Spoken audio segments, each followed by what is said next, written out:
Episode number two of A6P, The Early Days, with myself, Doug, and Dan McCullum. We have a special guest today as well, Robbie Jenkins, good longtime friend of Dan, who he'll introduce officially as we get into it. But the last episode, number one, if you were with us, we talked about the early days of when we were both young bucks and just getting interested in music and picking up instruments. We talked about our influences, everyone from the Motown sound to at the time, I guess we can say all the top 40 that was on the radio, black radio, urban contemporary R&B, if you want to call it. And now what we're going to do is segue to the high school years when we finally actually started playing and formed bands and things of that nature. So I'll go ahead and start off and give you a quick synopsis of where I come from. And actually, high school was the time that I ended up actually playing guitar at the age of 15. And how that started was we were watching, and I'm sure Dan or Robbie can attest to this, and there was a lot of shows on television that showcased bands such as Don Kirshner's rock concert, Soul Alive, which was a spin-off or a comparison, if you will, to the very popular Soul Train. It was Midnight Special. Let me see if I'm leaving out anything. I'm sure I am leaving out a couple, but in any event, these particular shows had guest bands on there, and that was a time where you were able to see a lot of bands playing. And I got interested in that, but just by watching those particular shows, and I always wanted to pick up an instrument outside of the trumpet that I started in the fifth grade, which I think lasted for 2 weeks because I really couldn't get into it too much, and it was a lot more work than I expected. But like I said, in watching these shows, I actually thought it would be cool to play in a band, but I didn't know what instrument I would want to play. I thought keyboards was probably going to be too hard. Plus, we didn't have a piano in the house at the time, and drums were probably going to be a no because too much noise and out of the room in the house. But what I started noticing is in these bands, the guitarists always seem to be pretty cool. And not just watching the bands, but kind of hearing some of the stories about it, they seem to be the ones that got all the girls. So that particularly solidified my choice for me. So I ended up picking up guitar and I ended up getting my first guitar from a record store, a local record store on Main Street in Orange, New Jersey. I forget the name of it, but the total cost of that whole outfit, the guitar and the amplifier, probably came to less than $100. And I still have a photo of the guitar, which I think I showed in the first episode. I don't think that guitar cost more than $40, and it was a little amp that I got that was about had a 6-inch speaker, and I was off to the races pretty much. I started learning everything on the radio, and I grew up in a town of three generations of kids. The middle generation had most of the males, and we all lived a couple houses in between each other. Somewhere along the line, in the mid 70s, heading into the late 70s, 77 to be exact, we ended up somehow forming a band because all the guys that I grew up with actually had an affinity towards specific instruments too. Craig played drums. He lived down the street. Damon lived up the street from him. He was the other guitarist. Julian lived right next door to me, and he picked up bass. Clarence joined the band for a little while. He lived in the same building Craig did. He played congas. And Tony, who lived up the street, who actually lives not too far from me now, 50 something years later, he was a trumpet player. So that pretty much ended up forming the band. We didn't have a keyboardist for a long time, but somehow we ended up choosing the name Black Frost, which is, sounded like a 70s group anyway. But we used to rehearse a lot in his mother's living room. His mom was a teacher in the school system, and a lot of kids went through her. So she knew everybody in the neighborhood, and she was at the point where she knew so many kids that she just thought it was very nice that she would host band practices in her living room. Which, if I was her, nah. There's no way I would do that. But she knew all the kids and she allowed us to rehearse in her living room a lot. I had a detached garage from my house and we used to rehearse there too. We used to draw a crowd sometimes of, in the neighborhood and people from outside the neighborhood. I don't know, my parents were too happy with that, but we ended up doing a lot of rehearsing and we ended up covering a lot of stuff that was on the radio at the time, at least trying to everything from Love Roller Coaster to GQ's Disco Nights when that came out in like '79. That was our flagship track. And we did a bunch of other tracks too that were on the radio. Just like a lot of bands, they play covers. And when you do shows, people are going to expect covers. So we ended up learning a lot of covers to the best of our ability. But at some point, as Dan and I discussed many times, and I know Robbie can relate as well, you want to start ended up writing your own material. And that's what we ended up doing. The first couple songs that we wrote were extremely simple, not too much of an arrangement, and it actually reflected where we were in terms of musicians, and we were all beginners. So, needless to say, we never played any of those songs out. But after a while, we began to write songs based upon who was influencing us at the time. And I do remember a couple songs that we actually did in public for public shows. And one of the first ones we wrote that I co-wrote with the bass player was called "All I Need Is You." And I ended up writing all the chord arrangements because at the time, again, we didn't have a keyboardist till later.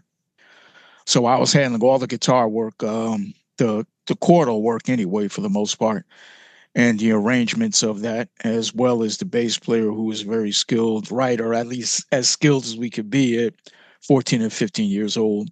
Tony, our trumpet player, was a excellent lyricist, and he was one of our vocalists as well. All I Need Is You was one. We wrote a track called Holiday, which was up tempo. Another track called It's the Magic. And then another ballad called Winter Dreams, which the bass player Julian wrote.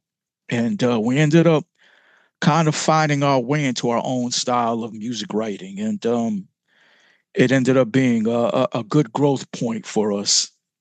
So much that we ended up doing little shows around the neighborhood and what have you. But there was a point where we were getting a lot better. But at one point, Julian, our bass player, seemed to be lagging behind to the point where I don't know how we ended up making this decision, but we put him out of the band.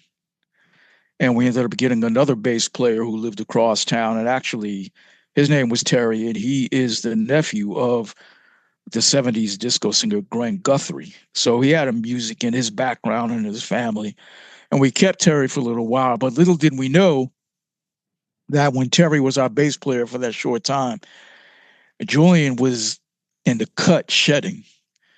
And somehow, I guess we were going to do a show and Terry couldn't make it. And, Julian came around and after being kicked out of the band and all the emotions settled, he said, well, I'm available. And he came back and this dude was smoking. I mean, he put in the work big time to the point where we ended up doing a couple shows in New York, and we became pretty tight for what we were doing. So as Zan and I were discussing, they got to a point where we were anxious to start writing our own material because we didn't want to do a bunch of covers all the time.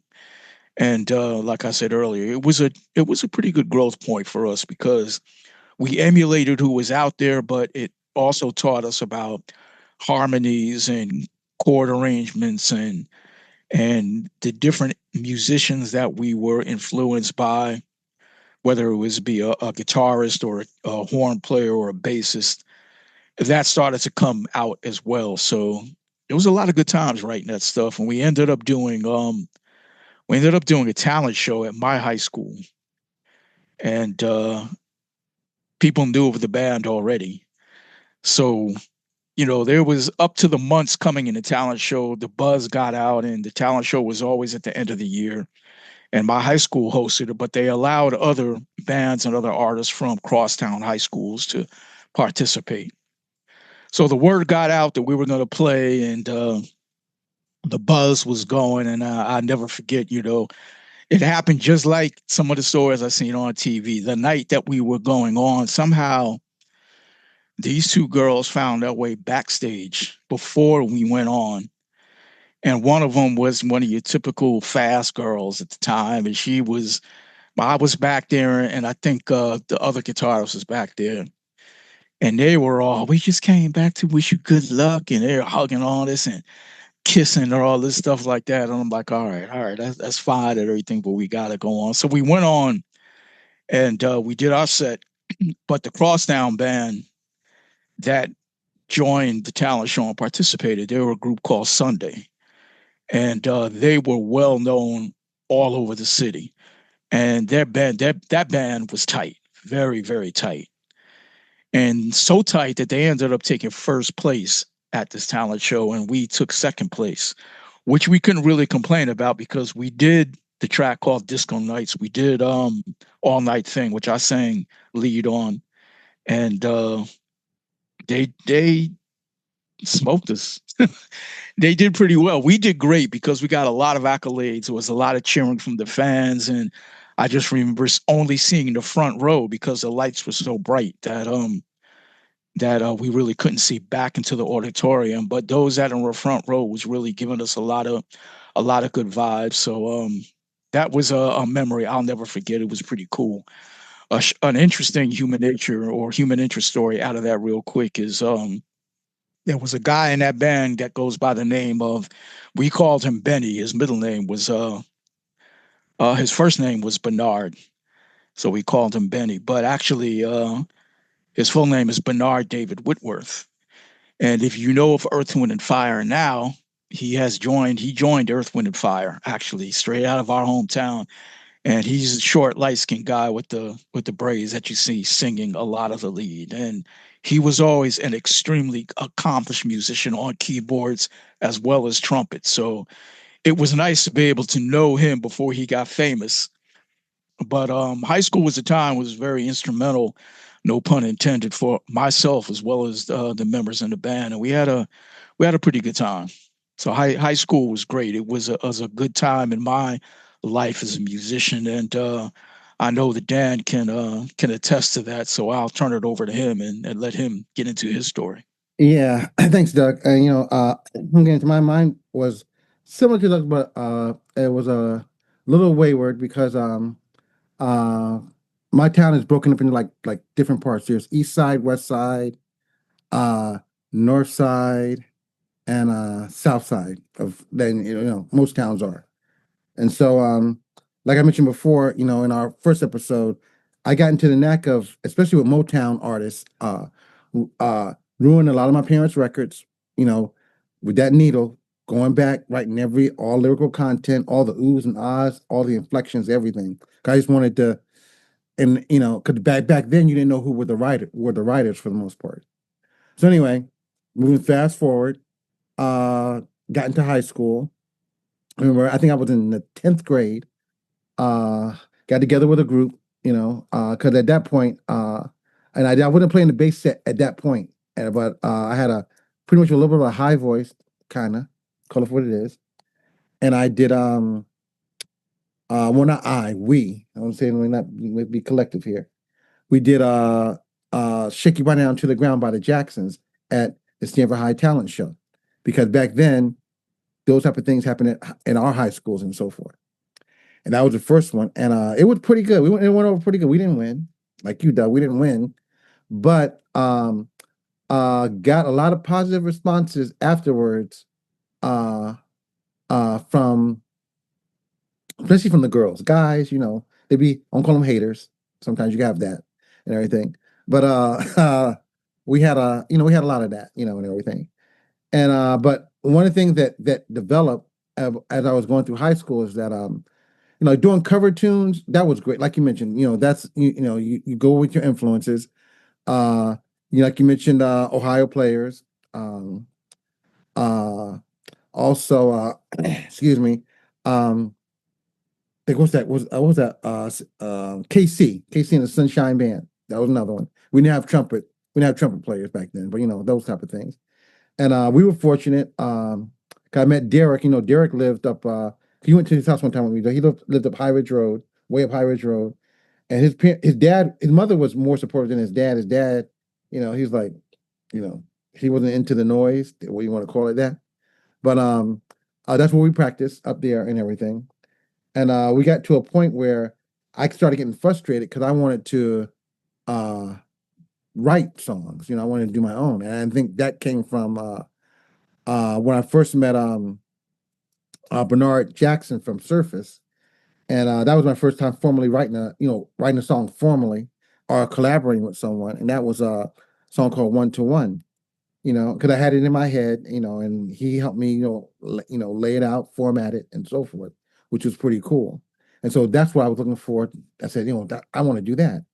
And so I think our senior year of high school, we did Battle of the Bands because that's what we had, Battle of the Bands at Stanford High, and we did a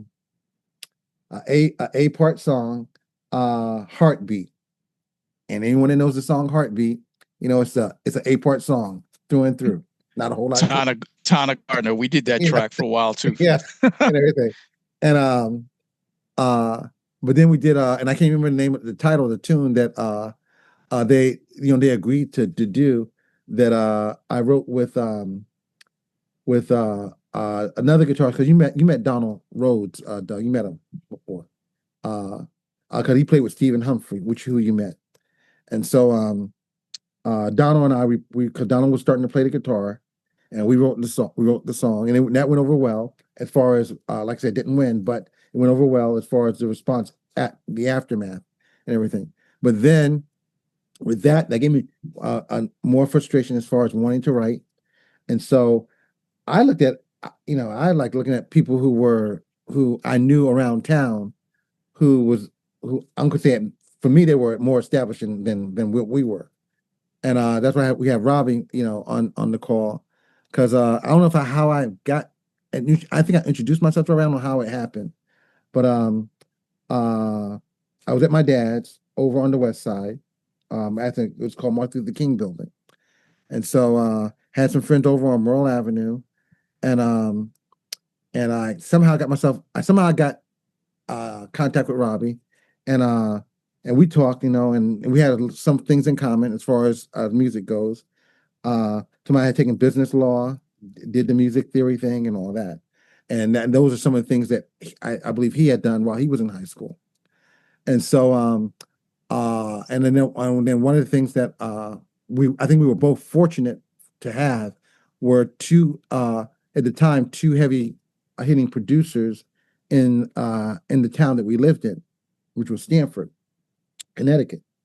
Uh, and I'm going to talk about mine later, but I want to bring Robbie in because I know we're on a time crunch with Robbie. I wanted to have this part into this. There was Kashif, who Robbie got to work with, and for me it was Bernard Edwards of Chic. Now, for those who don't know those two individuals, some of the songs everyone knows "Good Times," everyone knows "Leaf Freak," everyone knows Diana Ross, "I'm Coming Out." With Kashif, if you knew Evelyn Champagne King back in the day, uh, and that the other artist, I can't think. And I know when they did it, he did several overdubs for the harmonies. And Doug, you guys tried to do it so fine. I can't think of the artist off the top of my head, but Howard Jones, I think. yeah, yeah, Howard Jones, yeah. And so, and like I said, he was one of those go-to producers back in the day. Chief was and everything. Thanks, Robbie, and everything. Mhm. So with that, I'm going to uh, turn it over to Robbie and talk about some of his experiences uh, in that time period of getting there to where I'm going to use the word accomplish. I'm going to use the word where you start to see the bigger picture of the whole industry and everything. Yes. Well, first of all, thank you both, Doug and Dan, for having me. Mhm. Um, Doug, a lot of what you said sounded like you lived where I am. Uh-huh. We did a lot of the same things in terms of listening to your heroes and kind of writing, and I had a song called All I Need too. I, Yeah, I man. and We're kindred spirits, no doubt. Oh yeah, absolutely. But for me, I think well, music started for me like in elementary school, and I immediately got into writing and arranging. That's what I was really interested in. Um, my first formal instrument was the cello, and but I Oh, okay. also liked the guitar because, like you sing Soul Train, you're seeing Don Kirshner's rock concert, you Right. sing Midnight Special, Wolfman Jack, Yeah, that's the and one. then Yep. yep, you're seeing American Bandstand. They had bands on there on occasion too, Yeah. but the Yep. whole thing was just Exactly. the whole presence of seeing a group of musicians performing together. And so when I got to high school, by the time I got to high school, I had recruited some friends who had to be really friends to do what I asked them to do. One of them was a person that played the flute. I lived in a housing project. I lived at that time on the first floor, and that's around the time where Dan met me. There was another young man who lived on the fourth floor who played flute, and another friend of mine who didn't live in our neighborhood but walked quite a great distance carrying a trombone to come to my house. Wow. And so I'm writing these arrangements for guitar, flute, and trombone. And somehow Mother Teresa passed sainthood down to my mother, who tolerated that for hours almost every Saturday. Yes, sir. And Yes, sir. and so but through that, and I'm still thankful to them because that helped me to develop my ear for arrangement and my ability to be fearless in doing it. Because the other thing too is that, as much as we tried to follow some of the patterns of things that came before us, it also was important for you to just stretch out and try things that you heard in your own head and not be afraid to do it and hear other people's opinions about it. Correct. Because that's how you grow. And not that the opinions were always good or bad, but the fact that they were there. If you're a creative, you know what it is to be sensitive about what you do. It's almost like having children, right? Yeah, exactly. When they come out of the house for the first time, you want to make sure they dress right, and you don't want people saying the hat was crooked or anything crazy. But so for me, as far as high school is concerned, what happened for me is here in Stanford. This is where Dan and I are from. The school system was very good at that time about exposing you to live instrumentation. Like I mentioned, I played the cello, and but what happened when I got to high school, they had like a feeder system. So the high school music teachers would talk to the middle school teachers and say, "Who you sending to my school?" And your name would come up. So I walked into West Hill High School, first day of school, and this gentleman who later became a lifelong mentor until his passing, um, Mr. Jesse Chapman, approached me literally as I'm coming through the front door. And he was very, authoritative and very formal. Mr. Jenkins, yes. Um, I've heard about you, and I want you to join the West Hill Chamber Singers. I said, okay. And I didn't say yes or no until after the orientation, where they had all the ninth graders in, and the music department provided entertainment. And I heard the West Hill Chamber Singers singing, a lot of classical music and different variations of such. And I saw the response. They weren't really welcomed. Put it that Oh, way. okay. Right. So when he came out after, I think he saw me the next day. So will you be joining the choir? I said, absolutely not. You weren't we in the same auditorium? I don't want that. He asked me every single year until my junior year going into the summer. Well, yeah, I think it was the last quarter, fourth quarter of school. And he says, are you sure you don't want to audition for the choir? And I said, I'm pretty sure. He said, oh, what a shame. We're going to Egypt and India and London next year. I said, oh, wait a minute. Uh, auditions. You said something about auditions, right? When do I get to do that? So I did audition, but throughout high school, I played in the marching band, the jazz band, and the concert band. I started off with trumpet, wasn't my favorite. Same here. And then yeah, and so they switched me to a baritone horn. And then I remember sophomore year, and I played in the jazz band I played guitar because that was my second instrument. But what happened is that my sophomore year, the guy who played tuba had um, had graduated, and they figured they'd try me, all 110 pounds of me. Um, so I sat in the classroom and learned the music, and then we went out into the parking lot to do some march formations. And what was described to me, because I do not recall, is that I took about 5 steps and then I just fell back, landed flat on my back with wrapped with with this tuba. Oh And man, and you see on television, you see like all these faces around looking down into the Yeah. camera. That's pretty much what I saw. that's I hilarious. it was too much air for me. So I hyperventilated and passed out. So gave the tuba up, what was left of it, and somebody else played it, I guess. But I really started to focus more on the guitar and with the choir. In fact, we did go to Egypt and India and London. When we went to India, we were in Bombay first. Now it's called Mumbai, and that was quite the experience. We stayed with Indian families there, and then we went to Calcutta, and we met Mother Teresa, and that was I can't even I could we don't even have enough time for me to tell you all about it. But what I will say is that that was a life-changing experience. Um, she brought us into what they call Prem Dam, which is the house of the destitute and the dying. And there were two wards. The first ward was the adult ward, and the second was the youth ward. So we went in. She just told us that much, opened the doors, and let us walk in. We just kind of gravitated to people. And someone started one of our songs in our our repertoire, and it was a French piece. It was beautiful, and the architecture in there was amazing. So you had a really nice ambiance and echo and all of that. And people were smiling, people were crying. We went into the youth section, which is anywhere from infants to 16 or 17. And the same thing happened. And when we came out, that's when she spoke to us and she said, I didn't share that. She said, first of all, I saw a lot of people smile here, but I have never seen smile since they've been here. The other thing is the average lifespan of anybody, regardless of age, is about 4 days. Wow. Wow.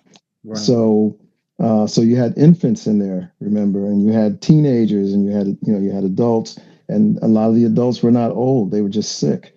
And I think her whole ministry was about giving people a decent place to pass away, a respectable place instead of dying in the street. Right. Um, but when we got to New Delhi, this was the life-changing situation for me. There was a girl in the choir that I loved, or I was in love with, and I had already wrote this song called "Till I Met You," and I played it on the piano for her in the band room during a break in rehearsal, and she cried, and I thought this song must really suck. She's crying, oh my God, maybe I should stop.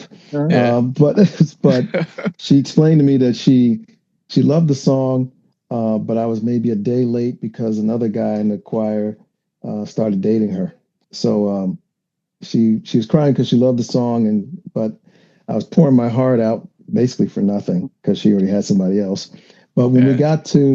when we got to closer rehearsals to when we were getting ready to leave, and I'll come back to New Delhi in a second. Mr. Chapman overheard me playing that song and decided to include it as part of our repertoire during the tour. So I didn't sing at every single one of our performances, but he was, spontaneously call me down out of the choir loft. Well, bouncing back to New Delhi, we played at the American School, which is where students whose families relocated to New Delhi from the United States went to school from K through 12. So if your dad worked for IBM or Exxon Gas and you were over there, this is where you went to school. So we performed for the high school kids. And they didn't have an auditorium, so they used the gym. So one half of the gym was all of the high school kids, and we were on the opposite side. Um, and they pulled out a section of the bleachers for us to use as choir lofts. And so, in any case, he called me out of the choir to come down. He just kind of gestured for me to come down. The kids started screaming already. I didn't really understand that because they didn't know me.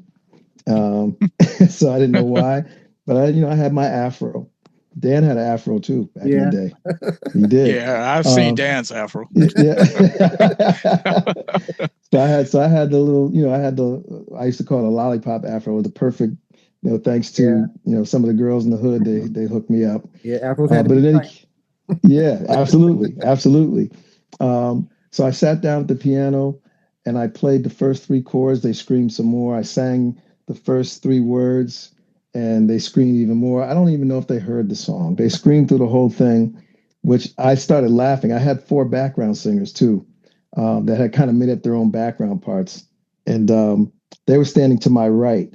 The piano I was playing was facing the door that you come in, and the opposite side, where the audience was to my left, so I couldn't see them, because I'm facing forward. So I'm kind of looking at the background singers. We're kind of smiling, kind of chuckling to each other, and then all of a sudden, as it got to the end of the song, um, the background singer started like stepping back up into the bleachers, like with this look of horror on their face. The screaming had been going on all the time, so I didn't realize that they emptied the bleachers and rushed me.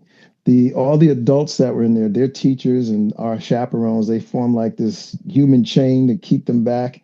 And that's when I decided that this is what I wanted to do for the rest of my life. That's crazy. And now here's the thing. You would think it was because of the choir, the audience response that helped, but really what it was is that a song that I had written in my bedroom on the other side of the globe for a young lady who was 20 feet from me and standing 5 feet from her new boyfriend Mm. resonated with people that I didn't even know. Mm. Yeah. They had no sense of they had to be loyal to me. They weren't my friends. These are people who genuinely like the song. And I figured if I have this one, maybe I have some more. And if not, I'll just keep writing until I find some more. Hey, Robbie, can I Mm. interject one thing with that? And Sure. Doug can probably agree to that. And I think that that is one thing that every songwriter aspires to, Mm. besides the performance side, but to be able to put together a piece of work that touches the heart Yes. Right. of me, Absolutely. of me. Absolutely. Yeah. And Absolutely. that story, Robbie, is Yeah. very heartwarming. And what I was thinking, without getting deeply into it, we were fortunate to be at a time where teenagers our age were participating in things like that because the school system fostered and allowed Yes. musical groups, whether they be in the choir or I played actually in the jazz band for a couple of years. I was, and myself and the other guitarists who played in the R&B band I formed, we were the junior guitarists. There were two other guitarists that we just used to watch in awe and said we want to be like them. But nonetheless, Mm-hmm. the point I'm making is we got to experience this type of interaction with Yes. musicians, I should say, Mm-hmm. singers, arrangers, writers like yourself, and generally speaking, from what we see today, we know Mm. it's not happening anymore. But that was a tremendous story that you told. Oh, thank you. Thank you. Absolutely. It That was my first tour, which prepared me for other tours I had done. You mentioned um, Gwen Guthrie. I worked with Dave Pick Conley and Dave Okay. Townsend Yeah. from Jersey It's because they did Surface with surface. Bernard Jackson. Right. Um, Dave Tigger Whitworth. I went to Berklee College of Music with him. Okay. There Okay. you Little go. Tigger. So Mhm. There I you I go. know him, full of energy, a wonderful, great voice, Great voice. great performer, and I didn't know he played the piano because he never did it in front of me. So now, if I ever catch up with him, I will remind him of that. But Um, as a matter of fact, do that because I knew him from we both shared quickly the same one of the same music teachers in high school. But at some point, actually, he knew the teacher because Hmm. David went to a crosstown high school. Mhm. Right. So the only way I got to meet him was not only through the teacher, but again, he played in this dynamic R&B band Sunday, and they were the same age as us. Hmm. So just listening to those guys and comparing them to where we were just starting out in the mid 70s, Hmm. phew, that guy is an amazing musician. And I didn't even know he was a great singer until he joined Earth, Wind, and Fire. Yeah. Yeah. Yep. At Berkeley, he was known primarily for his singing. Okay. All right. That makes Yeah. sense. That makes Yep. sense. Yep. And Berkeley was kind of a farm for musicians to Oh, be absolutely. plucked. Absolutely, yeah. So you see celebrities come through there all the time, and they're coming and looking for musicians, and they pick them and take them. So a lot of them didn't even graduate from Berkeley because they left, Mhm. right? Oh, okay. Okay. Yeah. Um, and some of them may have come back and and finished their degrees if they chose to, or maybe they got honorary degrees. But I remember the last time I saw Tigger before he joined Earth, Wind, and Fire, he got a gig that I would have been working with him on if it didn't get blocked from me. I'll put it that way. He was singing background with Whitney Houston. Oh, And I met Whitney. We swam in the pool together. That's for another episode. But when I was working with Kashif, that's where I met her. She came here to work on some stuff with him. And she asked me, by the end of the day, she was talking to me about what I did. She asked me, I told her I sing, I play keys, I play guitar, and I write. And she said, "Well, I'm going on tour in October, and you got to come with me." wow. And Wow. she was in the booth, right? And this is while they were working on something, and they were taking a break to listen to the playback, Mhm. but her mic was still live, and she had asked me to come in into the booth because you had a whole cook. This was during the summer, so we had a cookout and the whole thing. And I was trying to teach her how to dance, and she was laughing at herself. And she told me before she started, "I just want to learn. I can't dance. I don't have any rhythm, but I still want to learn how to do it anyway." Right? And so she called me back in because I was making faces at her while she was recording. And even though she was laughing, she nailed every note, every phrase, just polished. Tremendous. Mhm. Oh my Tremendous. God. Yeah. And so the mic was live when she invited me to go on tour. Somebody heard that and asked me to go to the grocery store to get some lighter fluid. We don't need lighter fluid for uh, a gas Right, yeah. grill, Mhm. but I went to get some. When I came back, she was she was gone. She had already left. Oh, So I was man. kind of blocked. But that gig that I didn't get is the same one that Tigger ended up being on. So either I would have been working with him or he took the slot that I didn't get. Either way, he was on that tour. I saw Right. videos of it. They were in Japan. Mhm. So yeah, he's very talented. I think all in all, I think as musicians, we were fortunate enough to come up in a time, like you said, Doug, where we were exposed to actual live instrumentation and what that meant, and being able to play instruments and understand what that meant. And so we have a different foundation, Yeah. unfortunately, than some of the kids coming up now who I work in the school system. The school that I work at, they completely cut out the music program. It doesn't exist. Yeah, I can believe that. I can believe that. I got a quick Uh, question for you before we leave the Whitney story because it's more of a sure. hometown thing. Do you know if David knew Whitney when they were young?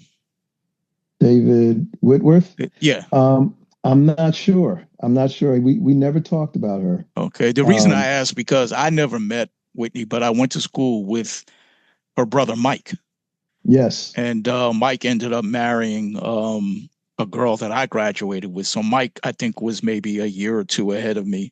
And Okay. we saw them, and we saw Mike and his wife. Actually, we saw Disney World one day, but I never got a chance to meet Whitney. But Hmm. there is, yeah, she was from the hometown area, North New Jersey. So I just wanted Hmm. to know if there was a connection there. But you're right. I mean, my Oh yeah. kids went to a private school, and they had orchestra, they had band, but it was nothing like what we went through. So Mhm. their school never cut out a music program, but it wasn't Mhm. exactly, it didn't allow them to experience the things that you and I and Dan experienced back then Yeah, when we were their yeah. ages. The other Yeah. thing of that too, the other thing of that too, guys, is that we had a lot of uh references Yes.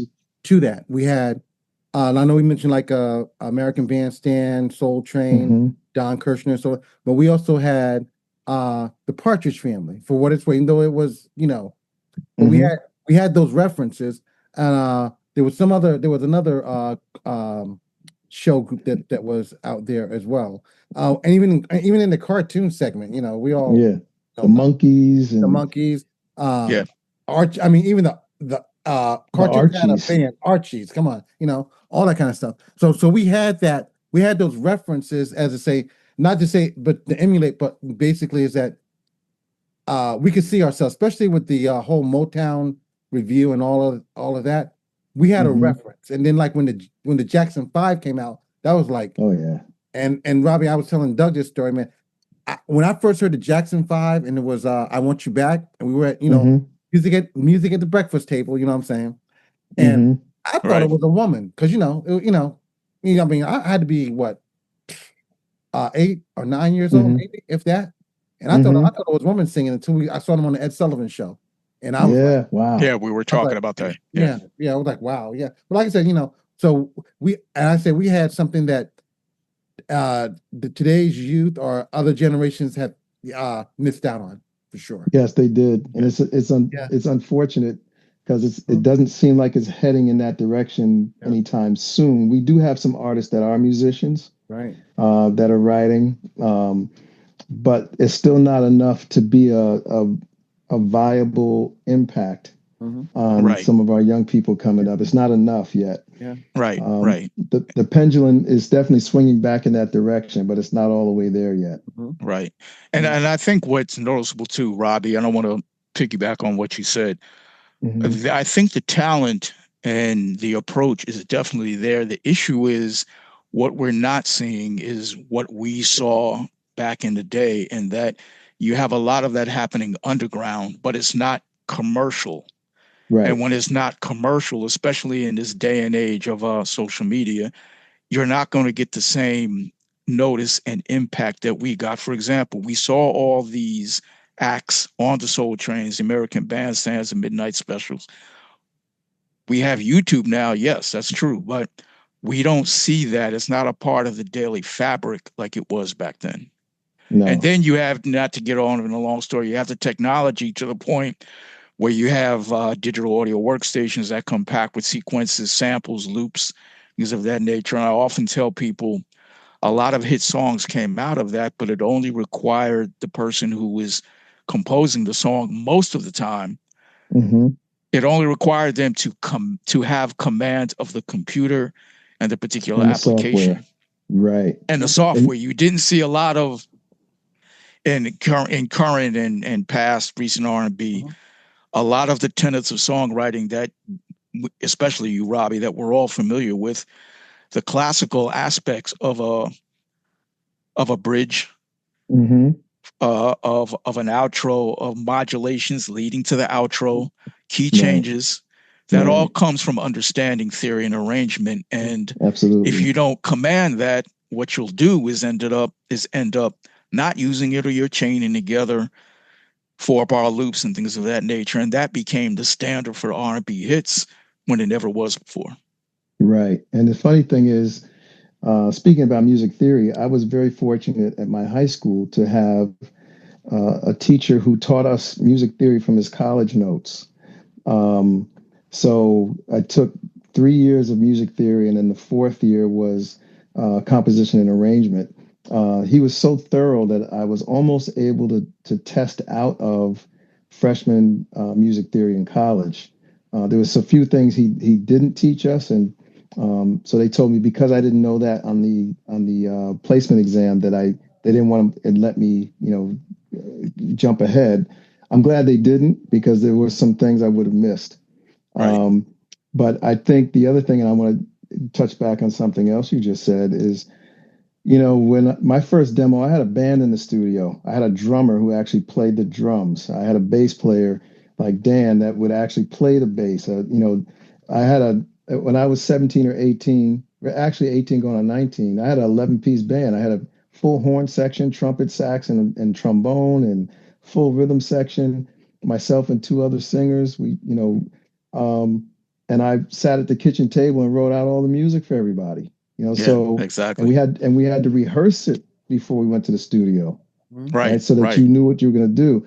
Now, like you said, with technology, um, it takes that element away. Part of the reason why we all know some of the musicians we know is because we actually played with them. There was Yeah. a Right, community. right.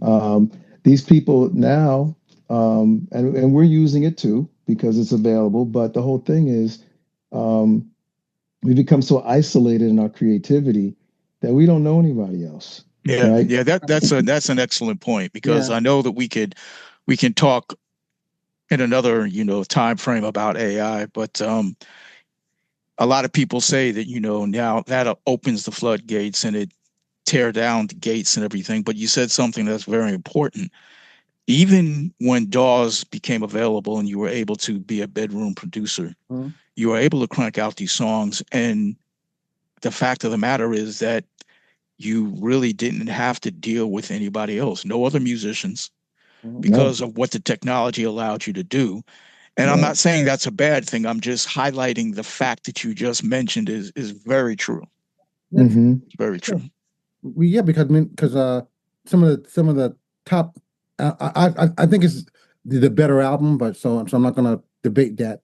But like the Off the Wall album, they had several arrangers, that Yes. came in to didn't write the songs, but as far as arranging the song, they had several arrangers, and that made a Hmm. big difference on the total composition and the feel and everything of that Hmm. particular project. That's Anyway, right. yeah, Somebody brought sure. something to the table. Yep, for sure. My Yeah. my second independent release is hashtag Evolution. That was the name of the album. Um, I purposely included live musicians. Mhm. All right, so I put together what I had to put together at my home studio digitally, and I sent it to them and said, learn. You're the bass player. Learn the bass part Mhm. and be a bass player. Right. Right, so you don't have to play exactly what I played. That's just a Reference. foundation for you. Yes, a Yeah. reference for you to go ahead and build off of. And so 5 out of the 10 songs had live musicians, Right. and I loved it. Right. It kind of brought me back to the earlier days of recording, and there's nothing like having musicians that actually know how to play and love music. Yeah. And they That's have key some of the also. Yeah. right, and they have some of the same references that you have. If I and I didn't have to say much. Right. Actually, I got to be a passive producer with them. Mm-hmm. They plugged up, put the headphones on, ran it a couple of times just to, get to acclimated, and the engineer recorded every take because just in case the magic Yeah, happened, you didn't want to miss it. sure. And then they did the magic.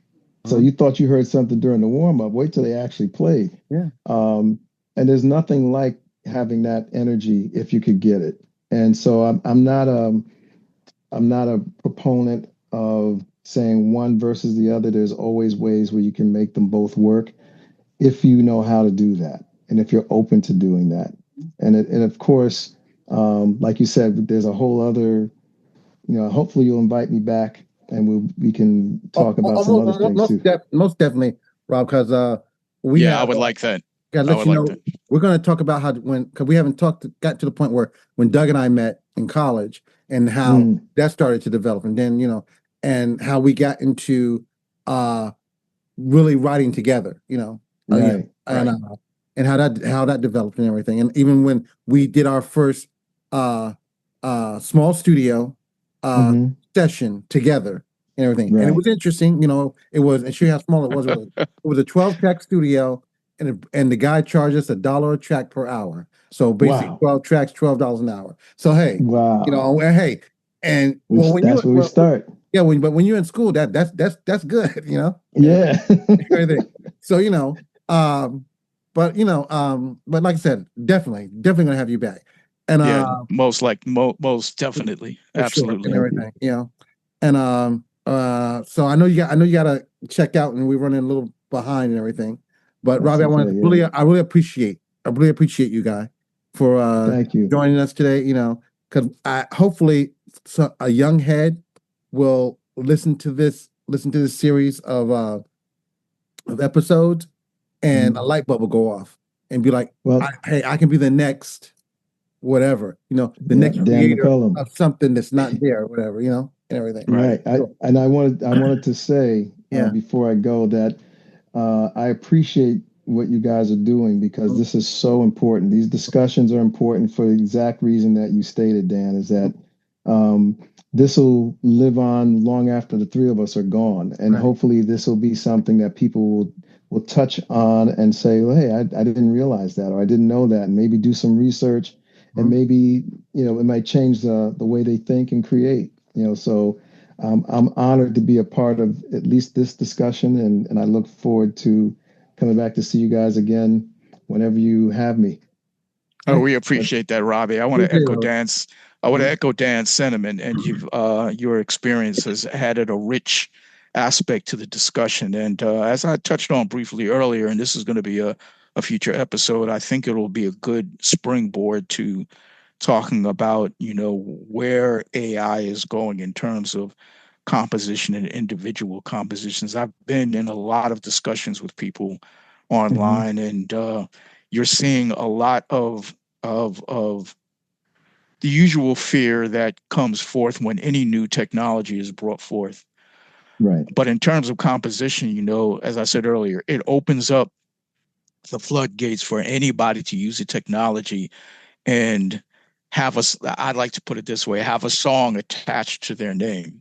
Mhm. However, what happens, and I do use the DAW as an example because this was the beginning. This was the foot of the mountain of this. When you take that approach, what happens is whether you can afford to connect with someone, pay someone, or whatever you want to call it, when you take that soul approach, Mhm. Hmm. the human interaction portion is missing. Yes, it is. And that is the stories that we are telling are largely based upon that. So Yes, yeah, I'm looking forward to speaking with you again on a future episode. There's no question. absolutely. Well, I Yeah. appreciate you guys again, and thank you. All right. Thank Thank you. you. Fantastic. I enjoyed this. Thank you. All right. Thank This you, was Robbie. great. All right. Enjoy All your rest of right. your evening. Thanks, guys. You too. Yep. Take care, Robbie. You too, Doug. Take care. Thank you.